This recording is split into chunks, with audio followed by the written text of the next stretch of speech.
Hello, everybody. Happy Friday. It's Dave Neal, stand-up comic, and we have a Love is Blind storyline to get to right now. Marshall, from this season 4 of Love is Blind, had some tweets unearthed that don't show him in the most favorable light. Well, he has commented on that now, plus mentions his cousin Justin Glaze, who had a similar instance happen when he was on The Bachelorette. And to apologize, we'll share that clip with you guys as well. Tons to get into. Follow me on Instagram at DNeals. I've actually got some Instagram reels I'm about to post. They haven't been posted yet. You're going to get a first look. I've got an interview coming out in a few minutes, actually, with 2 alumni from season 2 of Love is Blind, Jeremy here and Nick, and they discuss some of the behind the scenes things that have been going on within Love is Blind. It does not paint the show in a good light. I'm going to share those clips with you guys right now. Then we'll get to the Marshall tweets.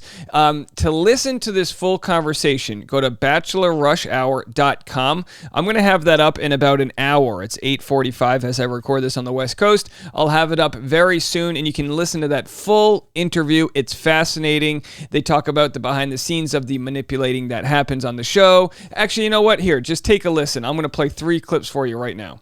When you look at some of these things that they were doing, it's deliberately for the psychological manipulation. And I want to highlight the sleep deprivation, right? But this goes hand in hand with all of the other deprivation tactics, the food deprivation, the control over our ability to even use the bathroom, right? Without asking somebody first. Going back to the sleep deprivation, there's kind of like 2 main areas of your brain for the purposes of this conversation. It's obviously more complex than this, right? But you have the prefrontal cortex, which is kind of like your rational decision-making center of your brain, right? It's kind of like a filter. So when you have an impulse, it gets in the way and it says, hey, maybe tone that back a little bit, or there are societal norms, or this isn't acting in your own best interest, right? Underneath that, you have the amygdala, and that's your more like, that's the older part of your brain. It's really just reactive, emotional, impulsive, right? Normally, when you get enough sleep, your prefrontal cortex, it intercepts an impulse and it makes a rational decision based on what's in your best interest and based on what you control, right?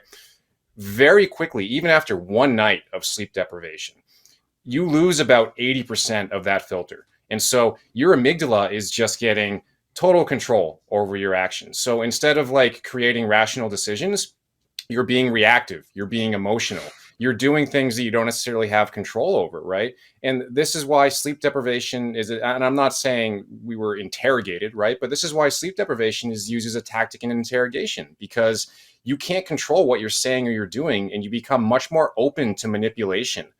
All right, so that right there is the conversation you will hear on Bachelor Rush Hour, the podcast. Also, they've got another clip I'm going to share with you, some behind the scenes of Nick's season. Of course, he went farther in the season than Jeremy did, in the sense that he actually got married. So he went to Mexico, and they did the whole, get to know your partner thing. And within that, there was some very choice editing that took place. Have a listen. For the Business Insider article, she asked me to walk through what happened in Mexico.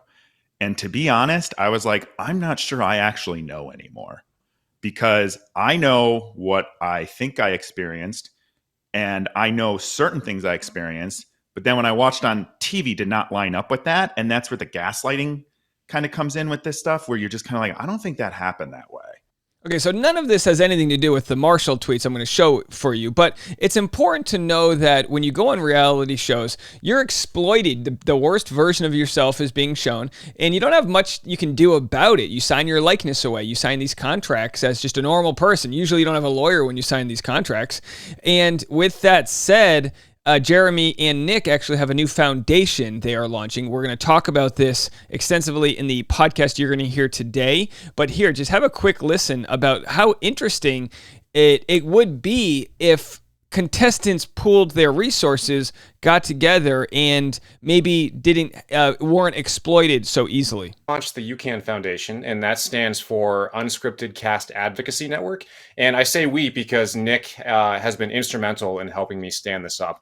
So he's part of the founding board. And our mission really is to just see a future where reality TV is produced and distributed without the exploitation and the abuse, right?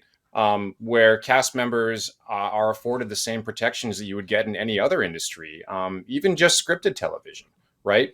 we want to see entertainment produced in an ethical way that supports cast members' mental health and doesn't make them feel vulnerable and exposed. So on one end, you've got the what the show can do to mitigate any potential issues that'll come, and by that I mean edit people in an honest way. Don't make them look any worse than you need to. They're already in duress, and give them the resources so they can, eat food and drink water and get enough sleep. All those basic human rights things we would normally ask for. And because the audience sometimes will hold contestants to a higher standard, to the point which, and you could debate whether or not we should be doing this, but I personally am not judging anybody by sharing these tweets. It's just a look into where people came from, where they are today. Marshall says this: I'm sorry, I'm seeing a lot of my old tweets surface from years ago. This happened to pretty much everyone who goes into the public eye. It happened to my cousin, and I knew it happened to me.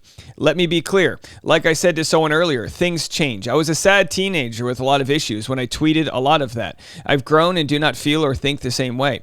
Anyone with anything to hide would have gone back and deleted it, but I left it up for a reason. I even had a chance to go back and erase it. I elected not to. It's my progression as an individual, as a human. Those old tweets are just my proof that I have evolved. I thank God for the opportunity to be damaged, seek clarity and forgiveness, and develop into a better person. So that's it, folks. That's what Marshall has to say regarding his old tweets. We'll just share some of them quickly here. He just, obviously commented on, look,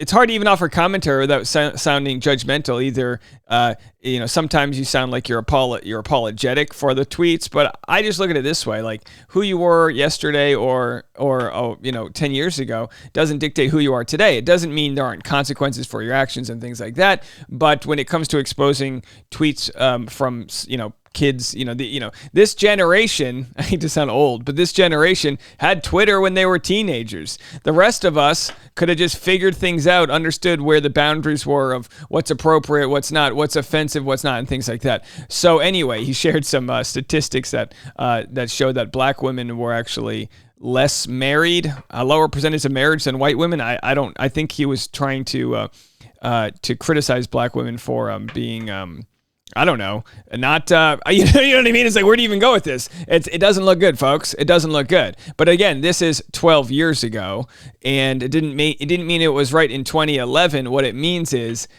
kids are stupid, and even 20-year-olds and 30-year-olds, people that don't think their words are being scrutinized, can come off offensive sometimes. It doesn't make it right. So here's what happened to his cousin Justin. We reported on this last year. He came out and apologized for similar a style of tweets. A big believer in, I don't believe in cancel culture. I believe that to actually learn and grow and make a change in this world and just in any interaction we have with people, you can't just cancel somebody. Like, I want to give people the benefit of the doubt. And so I wanted to come here at the top of happy hour just to let you kind of address those tweets that came out, the mindset you were in at that point versus now. And then we can just get into it. No, I definitely appreciate that. And I appreciate the opportunity to be here and be able to speak on, some unfortunate things that have resurfaced. It's interesting as I, reflect on everything that I just went through with this whole journey. Oftentimes people ask me, what I took from it. And one of the biggest takeaways for me was just my personal growth. And one of those things, is being able to hold myself accountable, and which is something that historically I wasn't able to do. And so, I have no issue with, owning up and apologizing from the bottom of my heart for, the really hurtful words that I used back in 2009 or 2011. The last thing that I want to do is run from it. That's not who I am. And I just want to kind of speak from the heart, and hopefully people will kind of get an understanding of where I was then versus where I am now. And again, people, if you want to look at it from the lens of judgment, you might say, oh, you're just making excuses. You need to own up where you are. By the way, Tasha, great thoughts. Thank you so much for the input. And I'm just kidding here, folks. Remember her? She was on the show. So yeah, it's one of those things you look at and you go, all right, well, these things are never right, but you have to remember people are trying the best with the info they have. I see this in stand-up all the time where you get newer comics, regardless of their age, they try to be funny, but they're just being offensive. And it's like, it's a tight needle to thread. And people on Twitter think they're all out there, sharing truth bombs. And in some cases, it's like, well, you could probably rework that. So Zach Goitowski had commented his character witness of Marshall yesterday. Here's a text message that he received, and he said, the day after we got back from Mexico, Brett wasn't the only one Marshall encouraged to go after their wife. When I first read this, I didn't know if Zach was calling out Marshall. I was like, wait, what is he trying to say?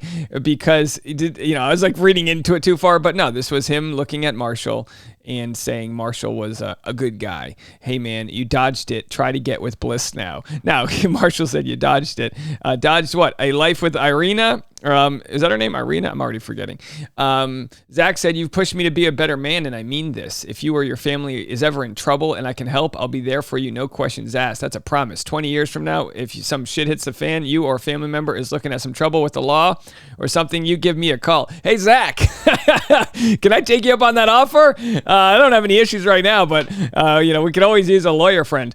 And of course, Marshall's response was, thank you for your words, Zach. I truly appreciate you, my friend. I'm sorry things didn't go quite as planned for you, but something better is in store. If there's ever a time that you need to talk to me, give me a call and I'll be there. I'll help you, craft up some good tweets.